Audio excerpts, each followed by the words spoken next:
स्वागत है आपका मेरे चैनल पर, जहां आप सुनते हैं कुछ किस्से, कुछ कहानियां। आज आप सुनेंगे रविंद्रनाथ टैगोर की बहुत ही फेमस कहानी तोता। ये कहानी हमारी शिक्षा प्रणाली पर एक कटाक्ष है। तो बिना देर किए चलिए शुरू करते हैं। एक था तोता।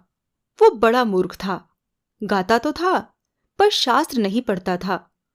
उछलता था, फुदकता था, उड़ता था, पर ये नहीं जानता था कि कायदा कानून किसे कहते हैं। राजा बोले, ऐसा तोता किस काम का? इससे लाभ तो कोई नहीं, हानि जरूर है।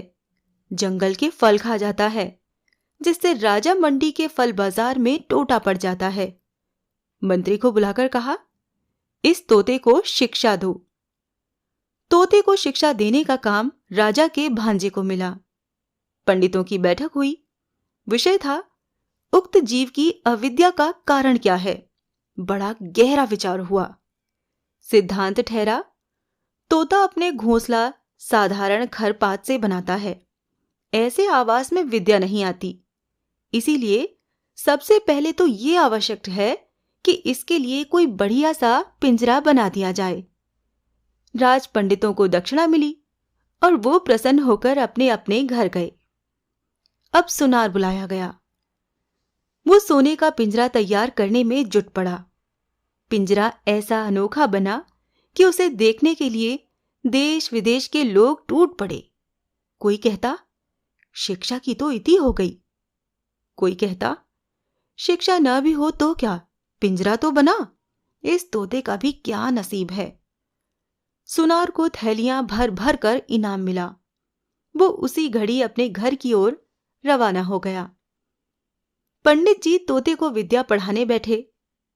नस लेकर बोले, ये काम थोड़ी पोथियों का नहीं है। राजा के भांजे ने सुना। उन्होंने उसी समय पोथी लिखने वालों को बुलवाया। अब पोथियों की नकल होने लगी। नकलों के और नकलों के और नकलों के पहाड़ लग गए। जिसने भी देखा उसने यही कहा, शाबाश, इतनी विद्या के धरने को जगह भी नहीं रहेगी। नकल नवीसों को लद्दू बैलों पर लाद लाद कर इनाम दिए गए। वो अपने अपने घर की ओर दौड़ पड़े। उनकी दुनिया में तंगी का नामो निशान भी बाकी न रहा। दामी पिंजरे की देखरेख में राजा के भांजे बहुत व्यस्त रहने लगे। इतने व्यस्त कि व्यस्तता की कोई सीमा न रही। मरम्मत के काम भी लगे ही रहते। फिर झाड़ू, पोंछा और पॉलिश की धूम भी मची ही रहती। जो ही देखता यही कहता कि उन्नति तो हो रही है। इन कामों पर अनेक अनेक लोग लगाए गए और उनके कामों की देखरेख करने पर और भी अनेक अनेक लोग लगे। सब महीने महीने मोटे मोटे वेतन ले लेकर बड़े बड़े संदूक भरने लगे। वो और उनके चचेरे, ममेरे, मौसेरे भाई बंद बड़े प्रसन्न हुए और बड़े बड़े कोठों, बालाखानों में मोटे मोटे गद्दे बिछाकर बैठ गए। संसार में और अभाव तो अनेक हैं, पर निंदकों की कोई कमी नहीं है। एक ढूंढो, 1000 मिलते हैं। वो बोले, पिंजरे की तो उन्नति हो रही है, पर तोते की खोज खबर लेने वाला कोई नहीं है। बात राजा के कानों में पड़ी। उन्होंने भांजे को बुलाया और कहा, क्यों भांजे साहब, ये कैसी बात सुनाई पड़ रही है? भांजे ने कहा, महाराज, अगर सच सच बात सुनना चाहते हो तो सुनारों को बुलाइए, पंडितों को बुलाइए, नकल नवीसों को बुलाइए, मरम्मत करने वालों को और मरम्मत की देखभाल करने वालों को बुलाइए। निंदकों को हलवे मारने में हिस्सा नहीं मिलता, इसीलिए वो ऐसी ओछी बातें करते हैं।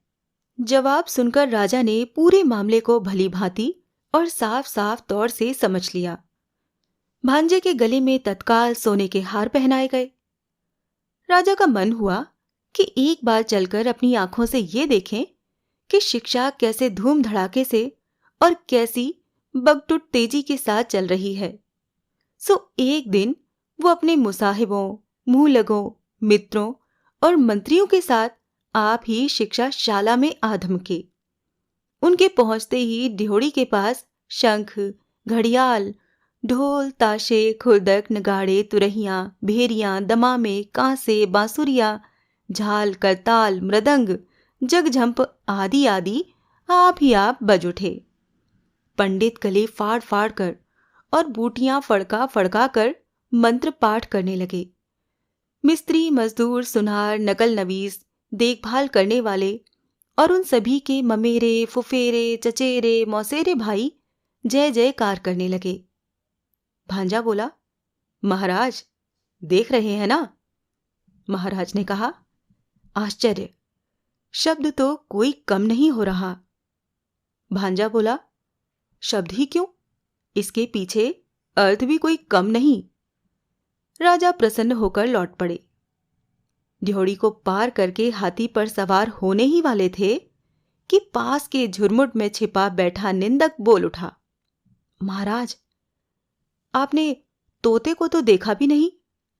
राजा चौंके, बोले, अरे हां, ये तो मैं बिल्कुल भूल ही गया था, तोते को तो देखा ही नहीं।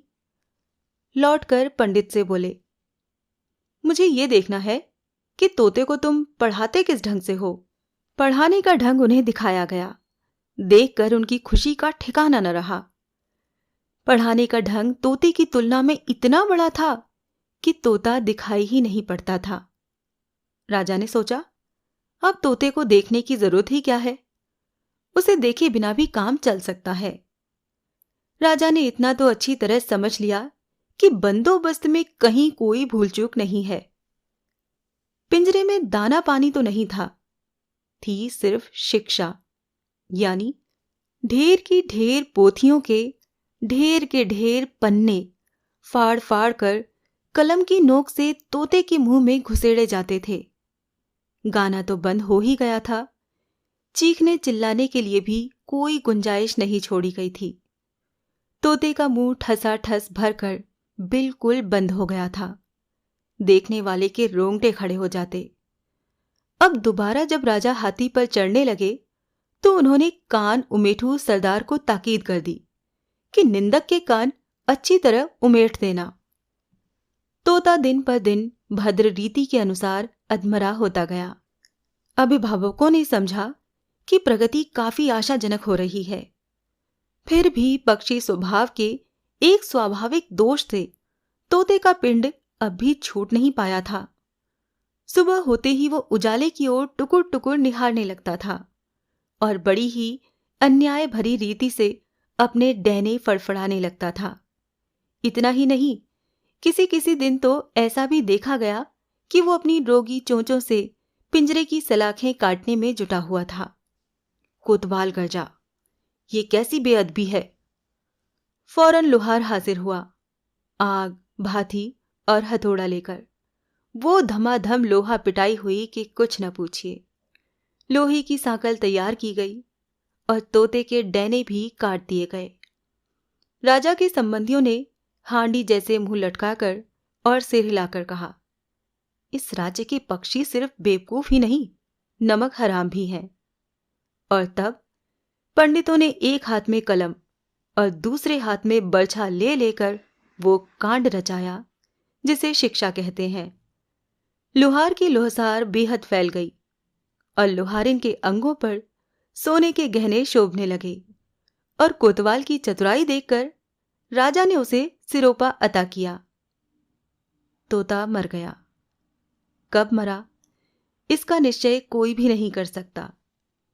कमबख्त निंदक ने अफवाह फैलाई कि तोता मर गया। राजा ने भांजे को बुलवाया और कहा, भांजे साहब, ये कैसी बात सुनी जा रही है।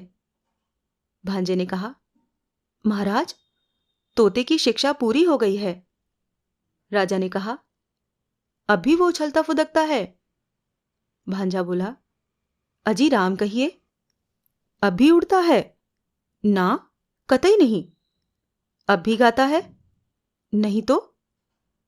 दाना न मिलने पर अब भी चिल्लाता है? ना।